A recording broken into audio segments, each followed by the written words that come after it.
ముందుగా నిన్న అంటే డిసెంబర్ 30వ తేదీన తిరుమలలో స్వామివారిని మొత్తం 84,950 మంది భక్తులు దర్శనం చేసుకున్నారు. అందులో స్వామివారికి మొత్తం 21,098 మంది భక్తులు తలనీలాలను సమర్పించారు. నిన్నటి రోజున తిరుమలలోని శ్రీవారి హుండీ యొక్క ఆదాయం అనేది 3,80,00,000 రూపాయలు. ఈ రోజు కూడా ఎటువంటి దర్శనం టికెట్లు లేకుండా నేరుగా భక్తులనైతే ఫ్రీ దర్శనానికి అనుమతిస్తున్నారండి. ఈ విధంగా టికెట్స్ లేకుండా నేరుగా వెళ్లే ఫ్రీ దర్శనానికి ప్రస్తుతం 6 గంటల సమయం పడుతోంది. అలాగే తిరుపతిలో ఇచ్చే సర్వ దర్శనం టికెట్లతో దర్శనానికి వెళ్లే భక్తులకు దర్శనానికి 4 గంటల సమయం పడుతోంది.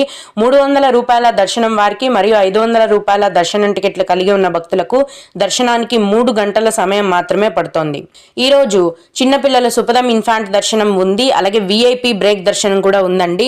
సుపదం ఇన్ఫాంట్ దర్శనానికి అలాగే విఐపి బ్రేక్ దర్శనానికి కలిపి దర్శనానికి 1 గంట సమయం మాత్రమే పడుతోంది.